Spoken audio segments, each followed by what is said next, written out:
मैले अस्ति प्रतिनिधि सभाको बारेमा भिडियो बनाउँदाखेरि धेरैले मन पराउनु भएको थियो। प्रतिनिधि सभाको भिडियो बनाउँदाखेरि मैले एकदमै सजिलो सरल भाषामा भनेको थिएँ। सामान्य चिया गफमा जसरी गफ गरिन्छ त्यसरी नै भनेको थिएँ। यसमा कुनै कानुनी शब्दहरू प्रयोगै नगरेर सबैले बुझ्ने छलङ्ग हाम्रो आमा बाबुहरूले बुझ्ने हिसाबले यो चाहिँ प्रतिनिधि सभाको गठन प्रक्रिया अनि प्रतिनिधि सभा सदस्य सङ्ख्याहरू कति हुन्छन् सबै भनेको थिएँ। आज चाहिँ मैले राष्ट्रिय सभा सम्बन्धी भन्न गइरहेको छु। तपाईँले भिडियोलाई नछुटाइकन अन्तिमसम्म हेर्नुहोला। दुईवटा सदन प्रतिनिधि सभा र राष्ट्रिय सभा। अब राष्ट्रिय सभा भनेको माथिल्लो सदन हो। यसमा 59 जना सदस्य सङ्ख्याहरू रहन्छन्। सुन्नुहोस् है, यसमा 59 जना सदस्य सङ्ख्याहरू रहन्छन्। ती कहाँबाट आउँछन् त? कहाँ त उडेर त आउँदैनन्।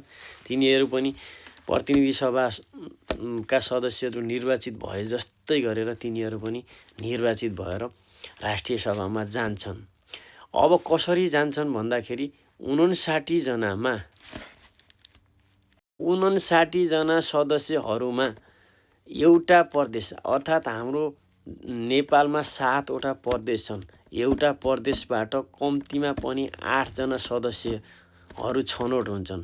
8 जना 8 7 56 जना भए।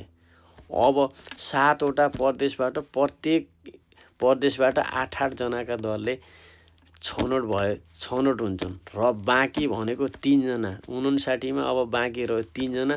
ती 3 जना कताबाट उडेर आउँछन् भन्दाखेरि 3 जना आउने भनेको चाहिँ 3 जना बाँकी रहेको चाहिँ नेपाल सरकारको सिफारिसमा राष्ट्रपतिले मनोनित गर्छ।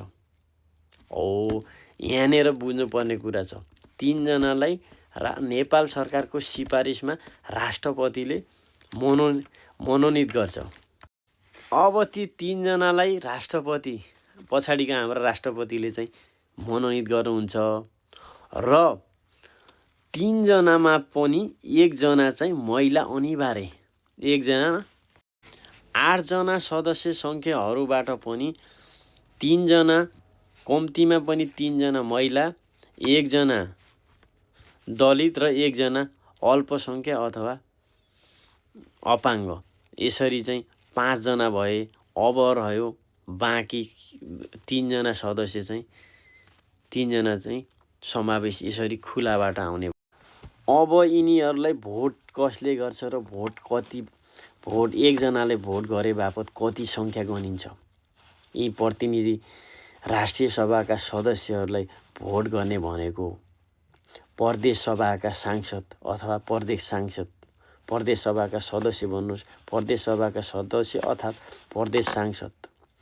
एउटा भोट बराबर यिनीहरूको 48 मानिन्छ। एउटा भोट बराबर 48 मानिन्छ। त्यस्तै गरेर गाउँपालिकाको अध्यक्ष, उपाध्यक्ष, नगरपालिकाको नगर प्रमुख, उपप्रमुख यिनीहरूले भोट गर्दाखेरि एउटा बराबर 18 मानिन्छ। हो, यसरी नै यिनीहरूको निर्वाचन प्रक्रिया हुन्छ